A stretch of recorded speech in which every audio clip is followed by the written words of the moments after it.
Hey guys, Dark Skeleton here. A lot of people have been actually asking me what I think of the Undertaker nerf. Well, here it is. I've thought about it for a little while, and now I'm ready to tell you guys my official opinion. It was 100% needed. With Undertaker in its current state, every time they add a new Death Rattle card that's actually good, they have to consider the fact that it will make Undertaker even better as a minion to play.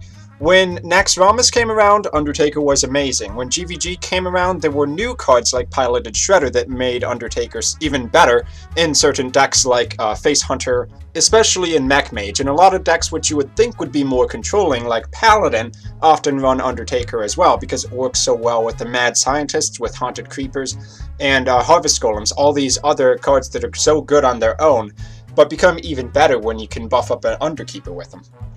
If you compare it to Secret Keeper, the main difference is that Death Rattle minions are actually really good, and you don't typically want to play a secret early game on the back of a Secret Keeper just to buff up a Secret Keeper. You do want to put more minions. Your early game in many decks, especially ones that run Undertaker, are to flood the board with minions and overwhelm your opponent with strong tempo.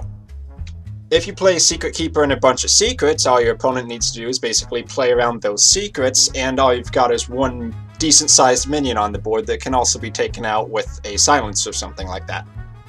If you try to silence an Undertaker, yeah, that's fine, it works against it, it'll still be a 1-2, and he'll still have his other minions like Leper Gnomes, like the Harvest Golems, and it's really tough to deal with Undertaker once it gets going. And now, if anyone ever gets two Undertakers on the board on turn 1, and you're unable to deal with at least one of them, you can pretty much guarantee you're going to lose that game, simply because those Undertakers will be buffed up so much that you'll never be able to come back from that. It's about as bad as an innervated out Yeti that can't be dealt with because you don't have the cards for it. Because Undertaker is a card that's been seen in pretty much every Death Rattle deck, and it's a card that's so crucial to the Death Rattle meta right now that if they add more Death Rattle minions, they always have to keep Undertaker in mind, so it's always going to hold back their design decisions. I think that the decision to nerf Undertaker is completely justified. How it's going to work now is that it will only get +1 attack instead of +1 attack and +1 health whenever you play a Death Rattle minion. That means for some decks like Aggro Hunters, it's still going to be a pretty decent minion, it just won't be impossible to remove from the board. And that's a big deal. When a minion has like 4 attack and you can't remove it from the board because it got buffed up to a Yeti just by playing other minions, it's a real problem. As something like a 4-2 or a 5-2, it's a lot more manageable, it's pretty much comparable to something like a Micro Machine. Has the benefit of being only 1 mana cost, has the downside of you have to play Death Rattle minions to make it buff up like that. I do think as a minion that will get +1 attack whenever you play a Death Rattle minion, it'll still be seen in some Death Rattle decks, especially the more aggressive ones.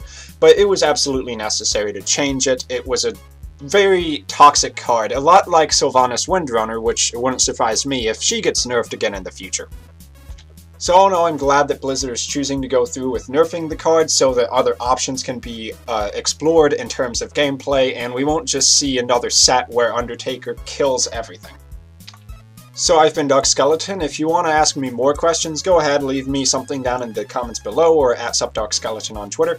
I'm thinking of actually doing Ask Me Anything because I do get a ton of questions while I'm streaming, and if I could answer it for everybody on the channel at once, I think that would be a little more effective. So, ask me whatever you want. I'm happy to answer what I think about certain things, the next card set, what the next class would be. Just let me know. So guys, till next time, thank you for watching.